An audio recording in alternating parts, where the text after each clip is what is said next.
별로 인사하시죠. 만나서 반갑습니다. 네, 다시 한번 인사할까요? 건행! 예, 우리 건강하고 행복합시다. 예, 주 안에 있을 때 행복합니다. 예, 여러분 아무리 건강하고 예, 팔팔해도 주 안에 있지 않으면 그 영적으로 병든 거잖아요. 예, 영원히 병든 거잖아요. 그래서 주 안에서 우리가 건강하고 행복하게 살아가는 것이 얼마나 중요한지 모릅니다. 자, 이제 20일간의 다니엘 기도에 막을 내렸습니다. 자, 참으로 은혜와 도전이 되는 시간이었고요. 우리 모든 성도들 함께 참여해 주셔서 너무나도 감사와 감사를 드립니다. 자, 신앙인은요, 간증이 있어야 돼요. 우리 간증자들 굉장히 많이 나왔잖아요. 간증이 없는 신앙은 신앙이 아닙니다. 그만큼 하나님을 인격적으로 만나지 않았기 때문에 그렇습니다. 하나님을 몸소 체험하는 것이야말로 신앙인을 신앙인답게 만든다는 것이죠. 여러분, 신앙의 간증이 있기 위해서는요, 뜨겁게 하나님을 만나야 합니다. 성령 체험이 꼭 필요한 거예요. 그래야 신앙생활이 더 재미있고 은혜가 있고 기쁨이 있는 거죠. 자, 하나님을 만나 신앙의 간증을 만들어 가시는 저와 여러분이 되기를 다시 한번 축복합니다. 아멘. 자, 부흥회. 내일부터 뭐예요? 부흥회가 있습니다. 며칠 동안? 3일 동안. 예, 여러분에게 부탁이 있습니다. 예, 우리 몇 명 안 되지만, 예, 아멘 부대가 필요해요. 네, 예, 부흥회 하는데 아멘 소리도 안 나면 어떻게 되겠어요? 강사님이 여기서 피를 토해 가면서 말씀을 전해 주실 텐데, 예, 아멘 소리가 안 나면 어떻게 되겠습니까? 네, 자, 해주실 수 있죠? 크게? 네네. 예. 제가 한번 연습 한번 해보겠습니다. 할렐루야! 네, 다시 한번 해보겠습니다. 할렐루야! 네, 좋습니다. 역시 우리 원사님들, 예. 일당백 하셔야 돼요. 우리 인원이 없으니까, 일당백. 자, 내일부터 기대하겠습니다. 자, 열왕기서를 저번에 한번 살펴본 적이 있어요. 근데 오늘 새로운 시선으로 이 말씀 한번 살펴보기를 원하는데요. 열왕기서는 우리 성경 공부 시간에 우리 사모님이 가르쳐 주셨어요. 그래서 많이 배워서 너무 유익한 시간이었는데요. 이 사무엘상에서 이어서 나오는 이스라엘의 역사책입니다. 예, 이 성경은요, 어떻게 보면 이스라엘의 역사책이에요. 남의 나라의 역사책인데 그렇지가 않아요. 하나님이 그 민족을 그냥 선택하신 것뿐이고 그 민족을 선택하셔서 그들을 통해서 복음을 전하셨잖아요. 그 복음을 우리가 받은 거잖아요. 그래서 믿음의 우리의 조상입니다. 예, 예, 한국 사람이 아니지만 그들은 한국 사람이 아니고 이스라엘 사람이지만요. 우리의 믿음의 조상이에요. 예. 그래서 어떻게 보면 핏줄보다도 더 진한 예, 그런 나라라고 볼 수가 있습니다. 바로 이 열왕기 상하는요. 왕들의 이야기를 적어놓은 그런 역사책이에요. 자, 열왕기서는요. 다윗 말년부터 솔로몬의 통치와 이 예루살렘의 멸망과 바벨론 포로 이야기, 그리고 오늘 본문 마지막에 나오는 여호야긴 왕이 이 바벨론에서 풀려나는 BC 560년인 6세기 중반까지 이스라엘 400년의 이야기를 담은 그런 이야기예요. 굉장히 지루합니다. 왕들이 나오고 또 어떤 왕이 나오고 또 나오고 또 나오고. 저도 이거 구약 시험 볼 때요. 남쪽의 왕 20명, 북쪽의 왕 20명을 다 외워서 쓰래요. 제가 다 썼을까요? 안 썼을까요? 신기하게도 다 썼어요. 근데 지금은 기억을 못 하겠어요. 왜 이스라엘은요, 남과 북으로 분열됐을까요? 북이스라엘은 왜 멸망하게 되었을까요? 남유다도 왜 멸망하게 되었을까요? 이 문제에 대한 답을 포로로 잡혀간 이스라엘 백성들과 지금 사는 성도들에게 답을 주고 있습니다. 오늘 본문. 그 답을 주고 있습니다. 자, 다윗과 솔로몬 왕이 공에 공을 들여서 만든 것이 있어요. 무엇일까요? 다윗이 간절히 바랬던 게 있어요. 예, 뭐를 건축했어요? 솔로몬 왕이 아들 때 자기는 건축을 못하고 피를 너무 맞기 때문에 전쟁에서 솔로몬 아들이 건축을 했어요. 뭐예요? 예, 성전. 성전을 아름답게 솔로몬이 건축했잖아요. 그런데 어떻게 됐어요? 이 공들여 세운 성벽이 무너지고 말았어요. 여러분, 공등탑이 무너질 수 있어요, 없어요? 있습니다. 하나님의 말씀대로 살지 않으면요, 평생 쌓아놓은 공도탑도 무너지게 돼 있어요. 여러분, 하나님 믿지 않고 죽으면 어떻게 될까? 일평생 쌓아놓은 공동탑이요, 한꺼번에 다 무너집니다. 여러분, 지옥 가면 뭐라겠어요? 평생 일궈놨는데, 내가 열심히 살았고 최선을 다해 살았는데, 만약에 내가 죽어서 내세에서 지옥에서 서로 만난다면 어떻게 되겠어요, 여러분? 정말 비극 중에 비극 아닙니까? 근데 더 비극은요, 교회를 다녔는데 지옥에서 아는 장로님을 만나고 아는 권사님을 만난다. 이거 얼마나 슬픈 일이에요. 여러분, 이 비극, 이스라엘의 역사, 이 비극을 누가 만들어냈어요, 여러분? 우리가 지옥 가면 누가 만들어낸 거야? 우리 하나님이 만들어내셨나요? 누가 만들어낸 거야? 내가 만든 거잖아요. 스스로 이스라엘의 왕들이 만들어낸 것입니다. 이렇게 인간의 모습은 참으로 추악해요. 하나님을 떠나 악을 행하는 악한 사람들이 아니라, 여러분, 하나님을 잘 섬기고 선을 행하는 아름다운 성도가 되기를 축복합니다. 아름다운 성도로 살펴요. 여러분, 이스라엘의 왕들을 보면요, 20명이라고 했잖아요. 제가 남유다, 우리 이제 북한과 남한 이런 식으로 나눠진 거예요. 원래는 한 민족이었는데 이스라엘이. 근데 20명이 있잖아요. 근데 이름을 보면은요, 이름이 다 뜻이 다 좋아요. 거의 안 좋은 이름이 없어요. 부모가 자식 이름을 짓는데 나쁘게 짓겠습니까, 여러분? 분명 좋은 의미로 지어졌을 거예요. 제가 다 무슨 뜻인지 모르겠지만, 우리 예림이는요, 예수님의 임재라고 이렇게 졌습니다. 예수님의 임재, 줄여서 예림이. 예성이는 뭐예요? 예수님의 성품, 예성. 그렇게 이름을 줬잖아요. 예수님의 성품을 닮으라는, 닮는 아이라고 예성이라고 지은 거잖아요. 그럼 그 이름대로 되기를 축복합니다. 저와 여러분도 가진 이름의 뜻이 나빠요, 좋아요? 좋잖아요. 부모님이 좋은 이름으로, 좋은 뜻을 가지고 이름을 줘줬잖아요. 여러분, 어떻게 해야 돼요, 그럼? 그 이름값을 해야 되죠, 말아야 돼요? 그 이름값을 해야죠. 이름값을 하게 되기를 축복합니다. 예. 자, 원래 아름답게 창조되었던 우리 인간은요, 죄로 인해서 너무 비참하고 추악한 모습으로 변질되고 말았죠. 안타깝게도. 그럼에도 불구하고 우리 사랑의 하나님은요, 어떻게 하셨어요? 하루가 천년같이, 천년이 하루같이 우리를 구원하기 위해서 고심하셨다는 거예요. 얼마나 열심을 내셨는지 몰라요. 우리를 구원하시기 위해서. 그런데 엘리야와 엘리사, 이사야, 예레미야와 같은 이런 능력의 선지자를 보내시고요, 히스기야, 요시야 같은 성군들을 보내셨는데도 불구하고 사람들이 들었어요, 안 들었어요? 안 들었잖아요. 안 들었거든요. 지금의 사람들도, 여러분, 수많은 복음의 전도자들이, 저 같은 사람, 여러분 같은 분들이 복음을 전하는데도 불구하고 사람들이 들어야 안 들어요? 안 듣잖아요. 안타깝게도. 얼마나 가슴 아픈 일입니까? 그래서 우리가 부흥회하는 거잖아요. 부흥회를 왜 하겠어요? 우리 잘 먹고 잘 살라고? 아니잖아요. 우리 장체예요? 아니잖아요.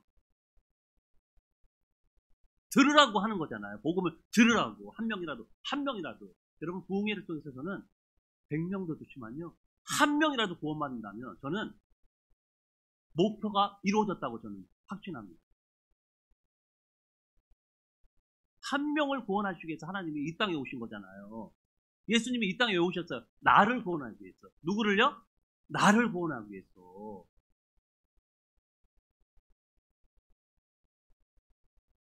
남유다 마지막 왕인 시드기야에게 내린 심판이 어떤지요? 우리 7절의 말씀을 다시 한번 읽어보도록 하겠습니다. 7절의 말씀입니다. 시작. 그들이 시드기야의 아들들을 그의 눈앞에서 죽이고 시드기야의 두 눈을 빼고 놋사슬로 그를 결박하여 바벨론으로 끌고 갔더라. 여러분, 자신이 그냥 죽는 거는 어떻게 견뎌보겠어요? 근데 지금 내 눈앞에 자식들이 지금 어떻게 해요? 지금 죽는 걸 보고 있잖아요. 이 끔찍한 형벌 아니겠어요? 이거보다 더 끔찍한 형벌이 어디 있을까요, 여러분? 시드기야는 아들들의 죽음 앞에서 혀를 깨물어서라도 죽고 싶었을 거예요. 결국 그도 두 눈이 뽑혀 노예 신세로 바벨론으로 붙잡혀갑니다. 왕이, 시드기야 왕이. 영적인 소경에서 이제는 육적인 소경까지 되고 만 거예요. 하나님을 배반하고 하나님 말씀에 불순종했기 때문에 이런 비참한 사건이 일어나고 만 거예요. 그런데 이런 끔찍한 결과는요, 영원한 지옥에 비하면 아무것도 아닙니다. 여러분, 이렇게 죄가 무섭습니다. 죄가 너무 무서워요. 자식이 내 눈앞에서 죽는다고 생각했어요. 이런 형벌을 받는다고. 근데 지옥은요, 이거보다, 자식이 내 눈앞에서 죽는 것보다 더 끔찍하다는 거죠. 여러분, 옆에 보라고 인사하시죠. 아이, 무서워. 뭐가 무서워요? 사람이 무서운 겁니다. 뭐가 무서워요? 죄가 무서워요. 여러분, 사람이 미워요? 아니잖아요. 죄가 미운 거지. 여러분, 북이스라엘과 남자는 이렇게 무서운 죄를 짓고 결국 그 죄값으로 이렇게 비참한 결과를 맞이합니다. 여러분, 신명기의 주제가 뭐죠? 신명기, 창세기, 출애굽기, 레위기, 민수기, 신명기. 예, 우리 사모님이 가르쳐줬잖아요. 주제가 뭐예요? 예? 순종이냐 불순종이냐. 순종할 것인가? 하나님 말씀에 불순종할 것인가? 그렇죠. 그 결과가 뭘까요? 순종하면 복이고 불순종하면 저주. 그냥 성경의 이야기는 간단해요, 여러분. 뭐 복잡하지 않아요. 순종할 것인가 불순종할 것인가. 그 결과는 뭐예요? 복과 저주로 나눠진다. 천국과 지옥. 여러분, 그 중간이 없어요. 카톨릭에서는 뭐 그 연옥이라고 중간이 있다고 하는데 그런 거 없습니다. 성경에 그런 말 나오질 않아요. 그냥 복 아니면 저주고 천국 아니면 지옥이에요. 여러분, 이제 이스라엘은 영원히 사라지고 마는 걸까요, 여러분? 여러분, 이렇게 시드기야 왕이, 마지막 왕이 잡혀가서 바벨론으로 이제 이스라엘 나라는 없어지는 거예요? 성벽이 다 무너지고. 성벽이 무너졌다는 것은요, 그 나라가 망했다는 뜻이에요. 그 당시 성전은 어마어마하게 그들에게 생명과 같은 것이었거든요. 그런데 열왕기서를 마치면서 이 저자는요, 새로운 희망을 이야기합니다. 결론이 그렇지 않다는 거예요. 절망이 아니라는 겁니다. 오늘 읽지는 않았지만요, 우리 25장 27절에서 30절의 말씀을 같이 한번 읽어보도록 하겠습니다. 28절 있습니다. 시작. 유다의 왕 여호야긴이 사로잡혀간 지 37년, 고 바벨론의 왕 에월 무로닥이 즉위한 원년 12월 그달 27일에 유다의 왕 여호야긴을 옥에서 내놓아 그 머리를 들게 하고 그에게 좋게 말하고 그의 지위를 바벨론에 그와 함께 있는 모든 왕의 지위보다 높이고. 29절 우리 30절입니다. 그 죄수의 의복을 벗게 하고 그의 일평생에 항상 왕의 앞에서 양식을 먹게 하였고 그가 쓸 것을 날마다 왕에게서 받는 양이 있어서 종신토록 끊이지 아니하였더라. 아멘. 남유다의 마지막 왕이 누구라고 그랬죠? 아까 두 눈이 뽑혀가지고 아들들이 눈앞에서 죽은 그 왕이, 마지막 왕이 누구예요? 예, 괜찮습니다. 까먹어도 괜찮아요. 시드기야. 따라해보세요. 시작. 시드기야. 예, 시드기야 왕이에요. 그 전의 왕이, 바로 그 전의 왕이 누구냐면요, 오늘 본문에 나오는 여호야긴 왕입니다. 이 여호야긴도 미리 벌써 붙잡혀 갔어. 바벨론으로. 여러분, 이 여호야긴이라는 왕은요, 시드기야 왕이 세우기 전에 벌써 바벨론으로 잡혀간 그런 사람인데요. 그런데 37년이 지나서 여호야긴이 등장하고 있어요. 갑자기 마지막에. 사실 마지막 왕 시드기야는요, 적통이 아닙니다. 여러분, 적통 아시죠? 적통이 아니에요. 여호야긴의 숙부예요. 숙부. 핏줄은 같지만요, 적통은 아닙니다. 근데 여호야긴은 적통이에요. 적통. 결국 적통인 여호야긴을 우리 하나님께서 살려주심으로 말미암아 다윗의 혈통에서 누가 나셔요? 하나님이 뭐라고 약속하죠? 다윗하고 약속하신 게 있어요. 너의 혈통에서 누가 나신다고 했어요? 메시아가 나신다고 했잖아요. 메시아가 누구예요? 예수 그리스도, 구원자, 바로 그분입니다. 할렐루야. 그분이 나신다고 약속하셨어요. 그러면 적통이 죽으면 어떻게 될까? 혈통이 끊어지는 거잖아요. 그러면 메시아가 난다는 약속은 여러분 무너지게 되는 거죠. 하나님이 약속을 안 지키게 되는 거예요. 근데 하나님은 약속을 지키기 위해서 누굴 살리셨어요? 적통을 살리신 거예요.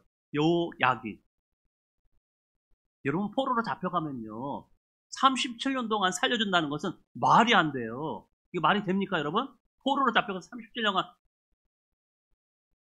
말이 안 되잖아요. 거기다가 그에게 자유를 준 것뿐만 아니라 본문에 보니까요 죄수의 의복을 벗게 하고 그의 일평생에 항상 왕의 앞에서 양식을 먹게 하고 그가 쓸 것을 날마다 왕에게서 받는 양이 있어서 종식토록 끊어지지 않았다고 합니다. 뭐 이런 일이 세상에 어디 있어요. 포로가 이런 대접을 받는 포로는 이 세상에 어떤 전쟁을 겪어도요 이런 경우가 없습니다. 말이 안 되는 하나님의 은혜죠. 여러분 예레미야 선지자는요 남유다가 멸망할 때 함께한 선지자예요. 예레미야, 눈물의 선지자 예레미야 아시죠? 그는 하나님의 명을 받아서 언젠가는 반드시 다윗 왕조가 다시 회복될 것이라고 예언한 바 있습니다. 이것이 여호야긴이라는 왕을 통해서 세상에 드러나게 된 거예요. 이 여호야긴. 모든 것이 끝났고 더 이상 이스라엘이 회복할 수 없는 절망적인 지경에 이르렀지만 이 하나님의 구원 계획은요 끝나지 않았던 것입니다. 바로 절망이 아니었던 거예요. 여러분 자동차가 물에 빠지면 어떻게 해야 돼요? 다행히도 창문을 내리고 빠지면 그 창문을 통해서 나올 수 있잖아요. 근데 대부분 여러분 대부분 문을 닫고 다니지 뭐 열고 다니는 사람 얼마나 되겠어요. 근데 물에 빠지면요 압력에 의해서 창문을 열 수가 없어요. 그래서 다 그냥 죽는 거예요. 근데 바다가 깊이 이제 죽을 찰나에 깊이 바닷물이 잠기잖아요. 그때 비로소 창문이 열립니다.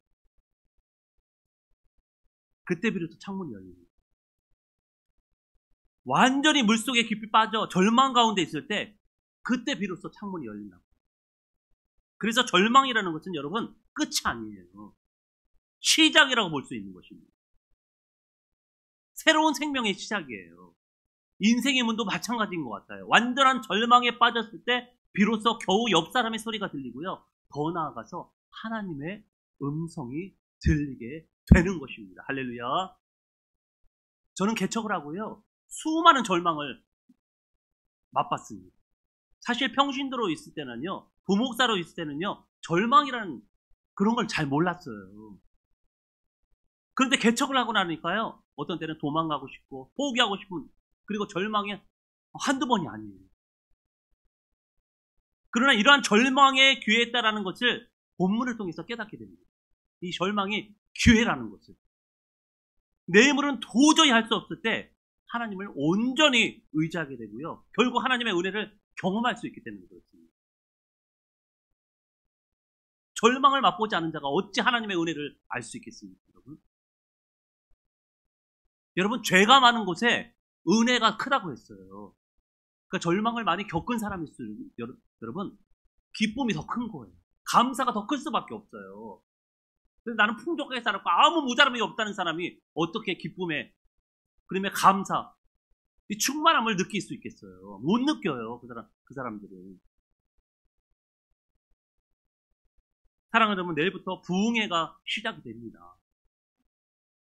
많은 시간, 그리고 인원, 그리고 재정이 들어갔어요. 그런데 절망스러운 결과가 있을 수도 있습니다. 우리 성도들 전도하는 거 보니까 물 건너갔어, 이번 부흥회는.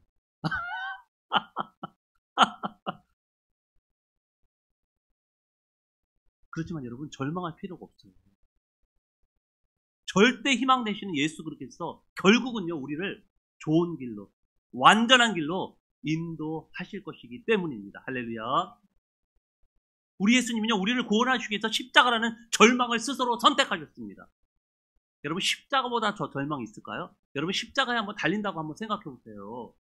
많은 사람들 앞에서, 다보는 앞에서 빨가벗겨서 십자가라는 형은요, 아무것도 실오라리 걸치지 않고 매달리는 거예요. 여러분, 이 암사시장 입구에 십자가에서 아무 실오라기 걸치지 않고 여기에 매달린다고 한번 생각해 보세요. 여러분, 생각해 보세요. 얼마나 끔찍합니까? 여러분, 죽는 것은 그냥 차라리 낫겠어요. 여러분, 수치와 모욕은요, 견딜 수가 없어요. 절망입니다. 근데 이 절망을 스스로 선택하십니다. 우리 주님이. 무엇을 위해서 선택하셨습니까, 여러분? 무엇을 위해서 우리를 구원하시고. 할렐루야. 나를 살리기 위해서 선택하셨다는 거예요. 그런데 그 절망이 피어낸 꽃은요, 참으로 찬란했어요. 그 꽃이 무엇입니까, 여러분? 예수님이 어떤 꽃을 피웠어요? 절망 가운데. 부활의 열매. 부활의 꽃을 피웠잖아요. 다시 살아나셨잖아요. 3일 만에. 할렐루야. 다시 살아나는 거. 이거 찬란한 절망이 아니었다면, 죽음이 아니었다면 부활은 존재하지 않았을 거예요. 죽음이 있었기 때문에, 절망이 있었기 때문에 희망이 있고요. 죽음이 있었기 때문에 영원한 생명이 주어진 것입니다. 여러분, 남들이 보기에는요, 우리 교회가 절망적이라고 말할 수도 있겠죠. 그런데 포기하지 않는다면요, 결국은 찬란한 꽃을 피우게 될 것입니다. 할렐루야. 여러분, 절망은 다른 말 뭐예요? 시작이에요. 여호야긴이 37년 만에 여러분 해방된 자유를 얻었잖아요. 얼마나 절망 가운데 있었을까요? 포로로 잡혀가서. 그리고 절망은요, 다른 말로 희망입니다. 그리고 절망을 다른 말로 기회입니다. 여러분, 이 사실을 믿으십니까? 안 믿으세요? 여러분, 믿으십니까? 연습이 덜 됐어. 부흥회 이거 힘들겠는데. 박자가 안 맞아. 여러분, 믿으십니까? 남은 인생 절망을 이겨내시고 찬란한 꽃을 피워냄으로 하나님의 영광을 온 천하에 드러내시는 믿음의 사람, 소망의 사람이 되시기를 주의 이름으로 축복합니다. 아멘. 여러분, 옆에 분랑 인사하시죠. 절망은 시작입니다. 다시 한번 인사할까요? 절망은 기회입니다. 다시 한번. 절망은 희망입니다. 네, 여러분, 반전의 역사가 기다리고 있어요. 여러분, 포기하지 말고, 내 믿음을 포기하지 말고 끝까지 견디고 인내하다 보면요, 반드시 기회가 있고요, 새로운 시작이 있고요, 반드시 희망이 있다는 사실을 여러분 믿으시기 바랍니다. 우리 한번 뜨겁게 한번 우리 다시 일어섭니다. 우리 한번 찬양하며 주님 앞으로 나아가기를 원합니다.